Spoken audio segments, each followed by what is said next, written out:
오늘은 이제 팔복 세 번째 시간입니다. 이 팔복은 예수님께서 친히 제자들에게 가르쳤던 바로 복 있는 사람의 비결, 그러니까 이 팔복의 내용을 한마디로 말하자면 그리스도인들, 예수님의 제자들, 바로 성도들의 삶 가운데 바로 행복한 삶에 대한 바로 지침이자 이정표가 바로 팔복입니다. 이 땅에서 그리스도인들의 행복한 삶을 살기 위한 참으로 가장 본질적인 은혜의 복의 그 기초가 되는 것이 바로 이 팔복의 말씀인데, 팔복은 말 그대로 이 8가지 복입니다. 이 각각의 복이 구별되긴 하지만 사실 분리되어 볼 건 아닙니다. 왜냐하면 이 팔복 전체적으로 보게 되면 이 복들의 내용이 딱 분리해서 보는 것이 아니라 유기적으로 서로 긴밀하게 연결이 되어 있습니다. 그래서 이 팔복의 시작인 심령이 가난한 자는 복이 있나니 로부터 시작해서 이제 쭉 팔복의 내용이 이어지는데, 이 내용이 딱딱 끊어지는 것이 아니라 서로 긴밀하게 연결되어 있고, 팔복은 제1복부터 8복까지 쭉 진행될 때마다 점진적으로 그 복의 내용들이 발전하고 더욱더 선명하게 이 복이 무엇인가를 더욱더 드러내주는 그러한 면들을 보게 됩니다. 그래서 우리가 이제 조금 복습하자면, 심령이 가난한 자는 복이 있나니 천국이 그들의 것임이요 라고 말합니다. 심령이 가난하다는 것은 내가 하나님 앞에 섰을 때 나는 아무것도 아닙니다. 나는 가진 것이 없습니다. 나는 할 수 있는 것이 아무것도 없는 무가치한 존재입니다. 그런데 하나님이 바로 하나님 앞에서 그것을 고백하는, 자신의 삶에 대한 무가치함을 고백하는 자에게 복을 주시는데, 바로 천국이 너희의 것이다. 왜 심령이 가난한 자가 천국을 누리냐면, 천국은 인간의 노력으로, 인간의 의지로, 결단과 어떠한 능력을 가지고 들어갈 수 있는 곳이 아니라 오직 하나님께만, 하나님의 은혜에 달렸기 때문에 천국을 소망하고 천국을 누리는 자는 바로 하나님 앞에 섰을 때 나는 천국 백성이 결코 될 수 없습니다. 그 믿음의 고백, 나는 오직 하나님의 은혜로 택함 받은 백성입니다. 바로 그것을 깨닫는 자가 바로 심령이 가난한 자, 바로 거기에서 이제 시작되는 것이 심령이 가난한 자가 복이 있고, 이제 이어서 애통하는 자가 복이 있습니다. 이 애통하는 자는 말 그대로 정말로 슬피 그 애통해하는 그 마음이 있는 자들인데, 이 애통의 근본적인 이유가 뭐냐면 다른 데 있는 것이 아니에요. 바로 자신이 전적으로 하나님의 은혜 가운데 택함을 받고 천국을 소유했지만 여전히 삶의 현실적인 나의 모습을 비춰보면 나는 여전히 하나님 앞에 죄인입니다. 여전히 나는 하나님 앞에 죄를 반복해 가며 여전히 그 반복되는 죄악 속에 살아갑니다. 이것이 애통해서 하나님 앞에 울며 불며 나의 연약함, 나의 이 부족함, 내가 죄로 인해서 끊임없이 넘어지고 실족하는 이 나의 그 연약함을 불쌍히 여겨달라는 그 애통하는 자가 하나님의 위로를 얻는다. 그리고 그렇게 이 점진적으로 발전하다 보면 바로 온유한 자가 바로 이 땅 가운데 기업을 누릴 것이고, 그리고 이 온유한 자가 더 나아가서는 이제 심령이 가난한 자, 애통하는 자, 온유한 자는 개인적인 측면이라면 이제 4번째부터 6번째까지 쭉 보게 될 텐데, 이 복들은 공동체적인 또 은혜의 복이 있습니다. 그게 뭐냐면 이제 그 개인적인 내 자신의 심령의 가난함, 애통함, 온유함, 그 다음 단계는 의에 줄이고 목이 마른 상태, 내가 어떤 것으로도 만족을 누릴 수 없고 오직 하나님이 주시는 바로 하나님의 은혜가 갈급된 상태를 내가 바라보면서 나의 이제 모든 삶이, 나의 모든 그 믿음의 안목이 변화가 되기 시작하고, 삶에 대한 가치관, 우선순위가 변화되면서 이제는 세상의 정욕적인 것을 쫓는 것이 아니라 하나님 나라를 구하는 삶, 하나님의 의를 구하는 삶, 그들이 복이 있다. 그리고 그들은 결국 이 궁휼한 하나님의 은혜를 받았으므로 그 궁휼한 은혜를 누리는 자, 그러므로 그들이 또한 궁휼을 받는 그러한 은혜의 복들이 이어지면서 이제 오늘은 바로 6번째 복입니다. 본문 8절을 다시 한번 보겠습니다. 본문 8절을 보면 마음이 청결한 자는 복이 있나니 그들이 하나님을 볼 것이며, 여기서 이 마음에 관한 부분들을 오늘 좀 다뤄볼 텐데, 이 마음이라 하는 것은 이 헬라어 원문에 보게 되면 이 카르디아라고 하는데, 이 카르디아는 단순히 내 마음의 내적인 생각, 그것만을 말하지는 않습니다.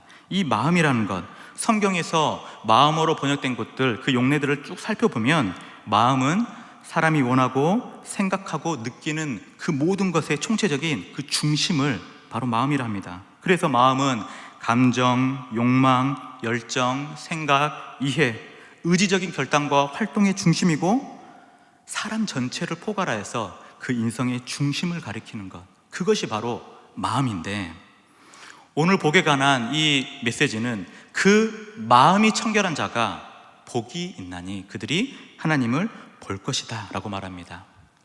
이 부분을 조금 더 의역해 보자면 이렇게 좀 볼 수 있는데, 마음이 깨끗한 사람은 행복한 사람입니다. 왜냐하면 그들이 하나님을 바라볼 것이기 때문입니다. 그런데 이걸 한번 뒤집어 보세요. 마음이 깨끗하지 않는 자는 불행한 사람이라는 겁니다. 이유는요, 그들이 하나님을 바라보지 못하기 때문에. 그래서 우리의 인생 가운데 행복과 불행이 어디서 갈라지냐면, 내가 창조주와 구원자 되시는 하나님을 바라보고 있는가, 내가 내 얼굴을 들어서 하나님을 바라보는 그 삶을 살고 있는가, 아니면 난 여전히 그렇지 못한 삶, 하나님을 피하는 삶, 하나님의 얼굴을 구하지 못한 삶을 살고 있는가, 거기에 우리의 행복과 불행이 딱 갈라지게 됩니다.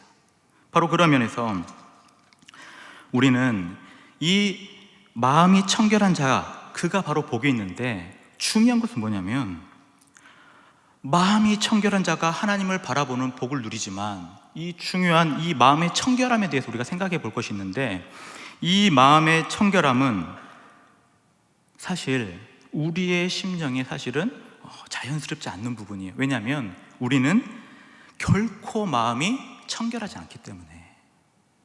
이 땅에 사는 모든 사람들이 그 마음의 상태를 보게 되면 죄로 인해서 마음의 모든 기능들이 다 망가진 상태입니다. 어떠한 사람도 온전한 마음을 가지고 살아가는 사람이 없다는 것입니다. 그렇기 때문에 이 마음의 청결한 자가 복이 있는데, 이 복을 누릴 자가 사실은 아무도 없는 거예요. 우리 예레미야 17장 9절 보겠습니다. 예레미야 17장 9절 보면, 만물보다 거짓되고 심히 부패한 것은 마음이라 누가 능히 이를 알리오마는. 만물보다 거짓되고 심히 부패한 것이 뭐라고요? 마음이라는 거예요. 우리 본성의 그 마음이 너무나 죄악으로 말미암아 부패되고 거짓되고 완전히 망가져버린 상태. 그러므로 우리는 마음이 망가진 이 상태를 가지고 도무지 하나님께 사실은 나아갈 수가 없다는 겁니다. 그래서 예수님도 이 망가진 마음의 상태를 뭐라고 말씀하시냐면, 마태복음 15장 19절에서 20절 봅니다. 마음에서 나오는 것은 악한 생각과 살인과 간음과 음란과 도둑질과 거짓 증언과 비방이니 이런 것들이 사람을 더럽게 하는 것이요, 씻지 않는 손으로 먹는 것은 사람을 더럽게 하지 못하느니라. 예수님이 이 말씀을 하실 당시에 이 어떠한 배경이냐면, 바리새인들이 예수님의 제자들이 손을 씻지 않고 음식을 먹는 그 모습을 보고 정죄하는 그 장면, 그게 마태복음 15장 내용입니다. 그런데 문제는 바리새인들이 생각하는 정결이라 함은 바로 자신들의 어떤 그 기준을 만들고 이것을 통과하면 이것이 정결이다, 그렇게 외적인 부분들을 강조했다는 것에 문제가 있습니다. 그런데 실제적으로 지금도 이 현대 유대인들 마찬가지인데, 먹는 음식에까지도 여전히 그 정결법, 정결 예식을 지키는 면이 있습니다. 그래서 이 유대인들은 지금도 코셔라고 하거든요. 코셔. 그게 뭐냐면 음식에 대한 까다로운 규정들을 아직도 만들고 있어요. 그래서 이 코셔라는 것이 어떤 기능을 하냐면, 이제는 이제 전 세계적으로 이 수입과 수출이 자유롭게 되기 때문에 이 유대인들도 수입 그 식료품들을 많이 접하고 그것들을 먹습니다. 그런데 이 코셔가 딱 이 부분에 있어서 까다로운 규정, 어떤 기준을 제시하는데, 수입되는 모든 식료품에 대해서 이스라엘의 랍비청이 이 코셔 인증을 받아야 이것이 수입될 수 있고 이것이 먹을 수 있다. 그런데 이 규정이 11페이지나 되고 조항은 168개 조항이 있습니다. 예를 들면 가축을 도축할 때는 유대인의 랍비가 거기에 입회를 해야 그 가축이 청결하다. 혹은 되새김을 하거나 발굽이 갈라지지 않는 것을 먹으면 안 된다. 그래서 유대인들은 아직도 돼지고기 안 먹습니다. 그리고 바리새인들이 그 유대인들이 그 해산물을 먹을 때도 물고기는 비늘이나 지느러미가 있는 것만 먹어요. 그러니까 철저하게 이 모든 부분에 있어서 나름의 그 정결의 기준을 두고 그것을 먹음으로써 유대인들의 생각에는 우리가 정결한 음식만을 먹고 이 정결한 음식을 먹을 때 우리 또한 정결하다, 이러한 어떤 모토가 있는데, 바로 그러한 면에서 그 마태복음 15장의 바리새인들도 자신들의 기준을 높이 세워놓고 이것을 지킬 때 자신도 정결하다, 그 얘기를 하는 겁니다. 그런데 예수님은 그것이 아니다, 그것이 아니라는 걸 말하는 겁니다. 그런데 이 바리새인들의 특징을 보게 되면 바리새인들은 언제나 그 자신의 이 의로운 행위를 드러내기를 아주 즐겨해요. 그래서 바리새인들은 항상 자신의 그 의로움, 내가 스스로 노력하고 율법을 잘 지키고 그 조항들을 능히 지킴으로써 말미암아 나는 일반 사람들과 다르게 천국을 확증하고 소망하는 자고 천국에 합당한 자다, 그렇게 여기면서 스스로 자신을 높이고 반대로 타인은 이 깎아내리는 면들을 자주 보이곤 하는데, 그 예가 누가복음 18장입니다. 누가복음 18장에 보게 되면 기도하러 성전에 올라가는 바리새인과 세리가 나옵니다. 근데 거기 보면 누가복음 18장 11절과 12절을 보겠습니다. 누가복음 18장 11절과 12절 보면, 바리새인은 서서 따로 기도하여 이르되 하나님이여, 나는 다른 사람들 곧 토색, 불의, 간음하는 자들과 같지 아니하고 이 세리와도 같지 아니함을 감사하나이다. 나는 일에 2번씩 금식하고 또 소득의 11조를 드리고 있습니다 라고 하면서, 어때요? 지금 눈앞에 보이는 그 세리, 사실은 유대인 안에서도 세리의 그 입지는 사실 아주 낮습니다. 왜냐하면 세리의 어떤 그 직업적 특성이 그 매국노의 성격을 띠고 있고 일반 사람들이 좋아하지 않아요. 그런데 바리새인들은 가장 그 극한의 자신의 어떤 율법에 따라오지 못할 그 세리를 두고 나는 하나님 앞에 참으로 감사합니다. 왜냐하면 나는 이 세리와 같지 않기 때문입니다. 저는 토색도 하지 않고 불의도 하지 않고 간음도 하지 않고 일회에 2번씩 금식을 할 뿐만 아니라 모든 소득에 있어서 11조 합니다.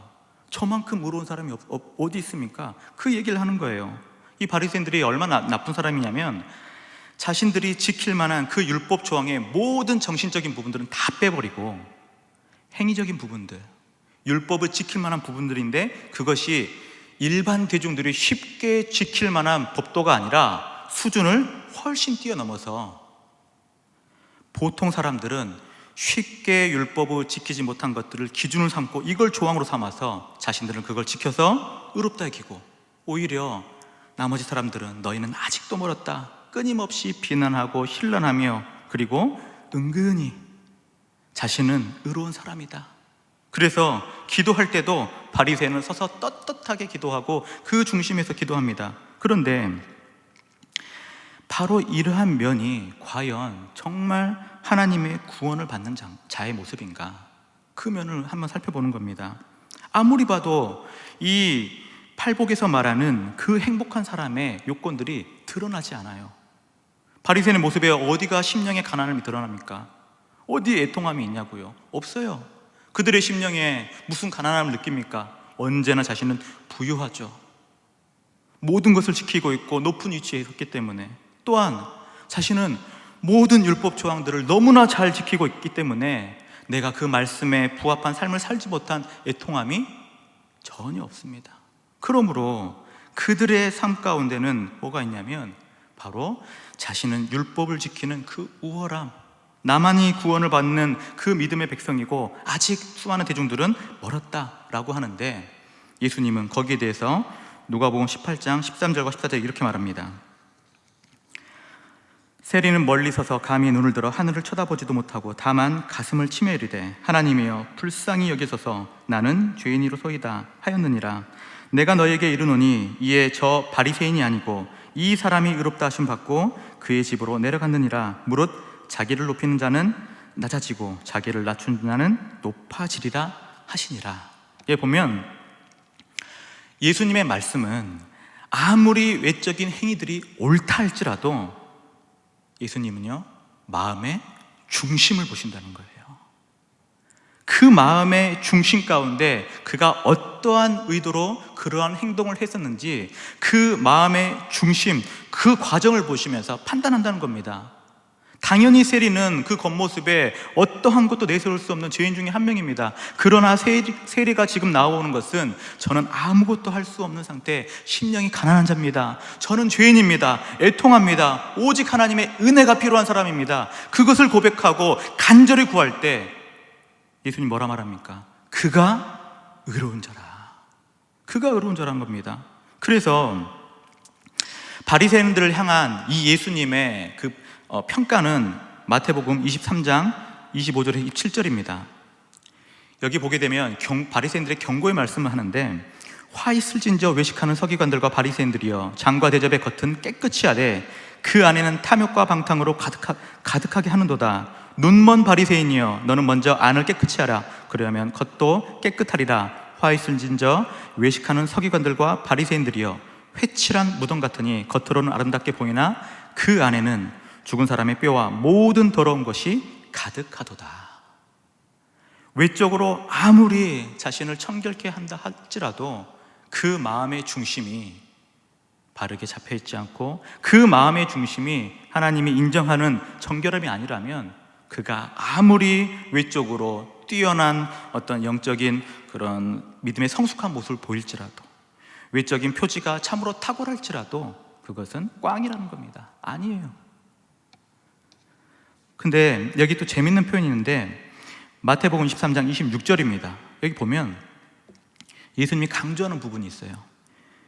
눈먼 바리새인이여 너는 먼저 안을 깨끗이 하라 라고 합니다. 참 재밌는 표현이죠.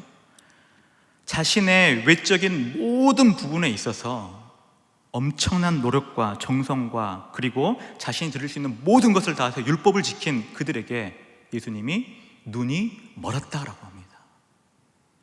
그러니까 바리새인들은 영적인 의미로 그들의 심령을 감찰해 보게 되면 겉으로는 누구보다 하나님과 가까이 하고 누구보다 하나님의 말씀에 순종하고 누구보다 탁월하게 말씀을 지켰던 마음이 청결한처럼 보일지라도 오히려 그들의 본질적인 영적인 상태는 도무지 하나님을 바라보지 못한 영적인 장님, 눈먼 자라는 거예요. 바로 그것이 이 바리새인들의 본질입니다. 그래서 영적인 장님의 상태에서 아무리 자신을 깨끗하게 할지라도 하나님을 향하지 않고 하나님을 바라보지 못한다면 그게 무슨 소용이 있겠습니까? 근데 과연 우리의 삶 가운데 우리가 과연 이 바리새인의 모습이 우리 안에 있지 않은지 잘 살펴야 됩니다. 우리 안에도 이 은근한 영적 우월의식이 나타날 때가 있어요. 내가 이것을 지키고 내가 이것을 하면 그것을 못하는 자들을 은근히 무시하고 조금 내리까는 것들, 그리고 나의 외적인 표지가 나의 신앙의 어떤 성숙과 어떤 성장의 지표라고 착각하는 경우도 너무나 허다한 겁니다. 바로 그런 면에서 우리가 다시 한번 기억할 것은 오늘 본문에 이 마음이 청결하다 이 말은 우리 스스로가 이 마음의 청결함을 유지하고 가꾸고 마음의 청결함을 우리가 우리의 노력으로 이룰 수 있는 것이 아니고 오직 하나님의 은혜 가운데 하나님의 은혜를 구해야만이 마음의 청결함을 얻을 수 있고 우리가 영적인 장님의 눈먼 자가 되는 것이 아니라 오히려 우리가 은혜를 구할 때 우리의 닫혔던 눈이 열리는 바로 그 면을 지금 강조하는 거 있기 때문입니다. 그래서 우리가 이 팔복의 여섯 번째 복을 조금 더 좀 자세히 볼 텐데, 이 팔복의 여섯 번째 복은 우리 시편 24편을 좀 배경으로 하고 있습니다. 시편 24편 3절부터 6절 좀 보겠습니다. 여기 보면 여호와의 산에 오를 자가 누구며 그의 거룩한 곳에 설 자가 누구인가? 곧 손이 깨끗하여 마음이 청결하며 뜻을 허탄한 데 두지 아니하며 거짓 맹세하지 아니하는 자로라. 그는 여호와께 복을 받고 구원의 하나님의 의를 얻으리니 이는 여호와를 찾는 족속이요 야곱의 하나님의 얼굴을 구하는 자로다. 시인이 묻습니다. 여호와의 산에 오를 자가 누구입니까? 그리고 그 거룩한 곳에 설 자가 과연 누구인가 질문합니다. 그런데 그 대답이 손이 깨끗하고 마음이 청결하며 뜻을 허탄한 데 두지 않고 거짓 맹세를 하지 않는 자.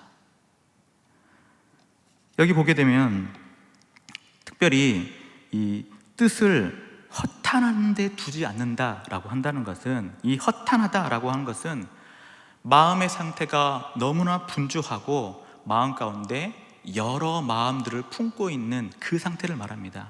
그러니까 마음이 청결하다는 것은 반대로 말하면 허탄한 여러 마음을 두고 내 삶에 여러 분주한 것들을 쫓는 것이 아니라, 오히려 마음이 청결한 자는 마음의 중심에 한 마음을 품고 오직 그 마음 가운데 하나님 한 분을 두는 자, 하나님을 온전히 마음속에 품어두고 허탄한데 나의 모든 시선과 내 어떤 그 정욕적인 부분들을 쫓지 않고 주님 한 분만을 딱 바라보는 자, 그가 바로 마음이 청결한 자인데, 문제는 뭐냐면 그렇게 마음의 청결함, 마음에 오직 하나님 한 분만을 두고 딱 바라보는 자가 없는 것이 바로 문제입니다. 그래서 이사야서 59장 2절에 보게 되면 오직 너희의 죄악이 너희와 너희 하나님 사이를 갈라놓았고 너희의 죄가 그의 얼굴을 가리어서 너희에게서 듣지 않게 않으시게 함이니라 라고 합니다. 뭐가 문제냐면 바로 죄악의 문제. 우리가 하나님 앞에 죄인이란 사실은 결국 우리의 마음이 한 마음을 품고 청결한 마음으로 주께 나아가도 모자랄 판에 오히려 마음 가운데 뭐가 생겨요? 허탄한 마음들, 불의한 것들, 마음속에 수많은 그 더러운 것들이 끊임없이 우리 안에 반복되고 주님을 바라보지 못하는 그러한 비참한 가운데 우리 있다는 겁니다.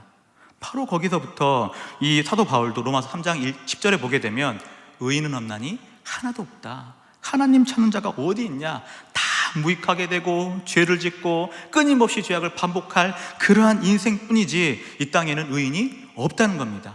바로 그것이 우리의 본질적인 상태인데, 바로 거기서부터 우리가 기억할 것은 뭐냐면 그러한 비참함에 놓인 우리를 하나님이 버리지 않았다는 겁니다. 우리 이사야 59장 16절 보겠습니다. 59장 16절 보게 되면 사람이 없음을 보시며 중재자가 없음을 이상히 여기셨으므로 자기 팔을 스스로 구원을 베푸시며 자기의 공의를 스스로 의지하사라고 하면서 하나님께서 하신 일이 뭐냐면 이 땅 가운데 의인이 없다, 다 죄인이라는 겁니다. 하나님 찾는 자가 없어요. 마음이 청결한 자가 없습니다. 그래서 하나님이 하시는 일은 뭐냐면 이 세상 가운데, 이 땅의 모든 사람들 가운데 결국 중재자가 없음을 이상히 여기고 자신의 손을 들어서 자신의 능력으로 결국 중재자, 그 중보자를 보내시기로 계획을 하시는데, 이사야 59장 20절 보겠습니다.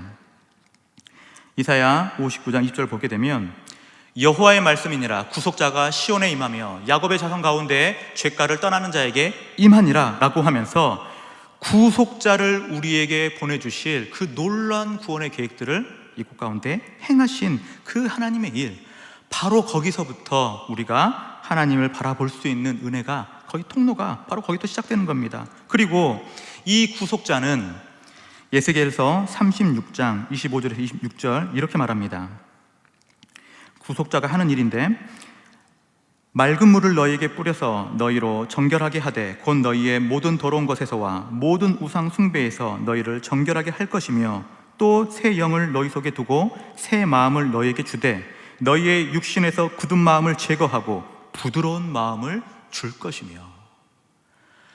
하나님이 우리를 너무나 불쌍히 여기시고 이 땅 가운데 도무지 하나님을 찾지 못하는 그 영적 장님들이 너무나 많기 때문에 하나님은 시온에서 구원자가 날 것을 약속하실 뿐만 아니라 실제로 그 약속의 구속자, 바로 우리 예수님을 보내셔서 우리의 모든 그 마음에 더러운 것들, 우리의 모든 이 마음에 부패된 것들을 정결하게 하기 위한 구속의 은혜를 하나님께서 베푸셨다는 겁니다.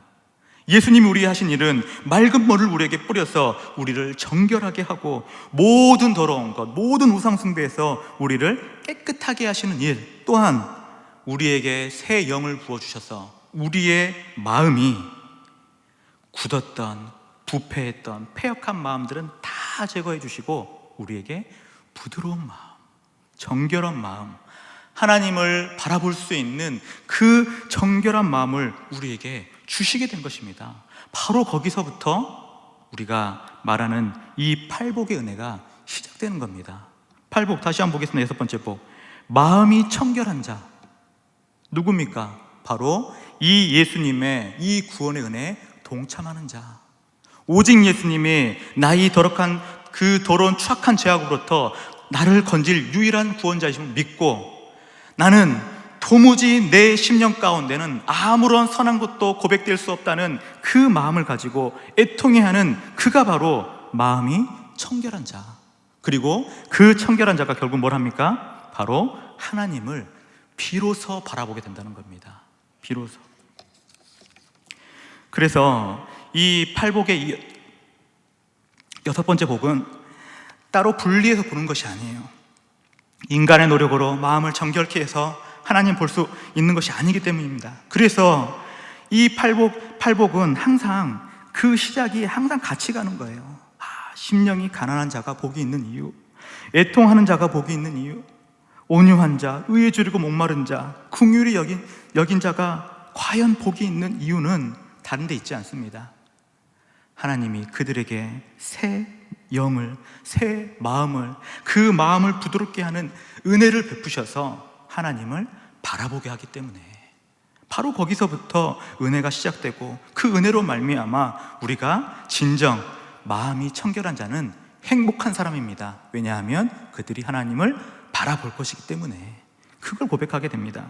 그러므로 하나님을 바라본다는 것은 인간의 궁극적인 행복의 상태를 말하는 겁니다. 그래서 우리 창세기 우리 계속 보고 있는데, 창세기 3장에서 아담과 하와가 죄를 짓고 타락하여서 가장 먼저 한 일을 여러분 뭔지 아십니까? 창세기 3장 8절을 보겠습니다. 창세기 3장 8절을 보면, 그들이 그날 바람이 불 때 동산에 거니시는 여호와 하나님의 소리를 듣고 아담과 그의 아내가 여호와 하나님의 낯을 피하여 동산 나무 사이에 숨은지라.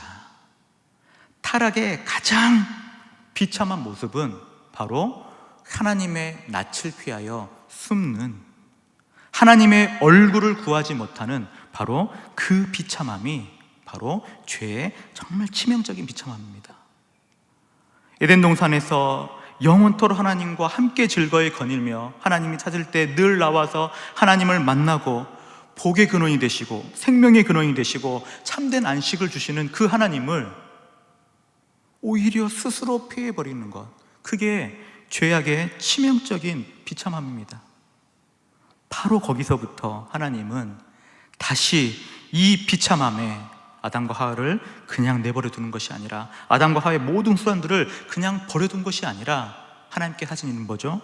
바로 하나님이 자신의 얼굴을 그들에게 비추시길 원하며 그들의 심령 가운데 새로운 마음을 주셔서 하나님의 얼굴을 바라볼 수 있는 그 은혜, 바로 예수님을 통하여서 우리의 심령이 새롭게 되는 그러한 은혜를 우리에게 베풀어 주신 것입니다.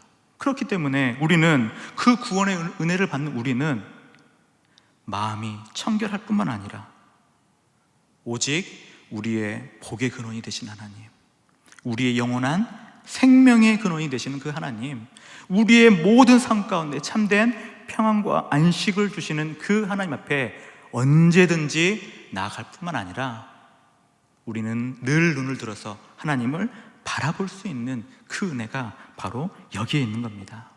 바로 이러한 면에서 우리가 다시 한번 이 팔복의 내용들을 늘 묵상하시면서 우리의 인생의 행복은 바로 하나님께서 말씀하신, 예수님께서 가르쳐 주신 바로 심령이 가난한 자, 애통하는 자, 온유한 자, 의에 줄이고 목이 마른 자, 긍휼히 여기는 자, 그리고 마음이 청결한 자, 바로 여기서부터 우리의 심령 가운데 그 누구도 빼앗을 수 없는 진정한 우리의 행복, 영원한 생명의 복락이 여기에 있다는 사실을 기억하시면서 바로 이러한 복을 온전히 누리시는 귀하고 복된 주의 백성들 되시기를 주님의 이름으로 축원합니다.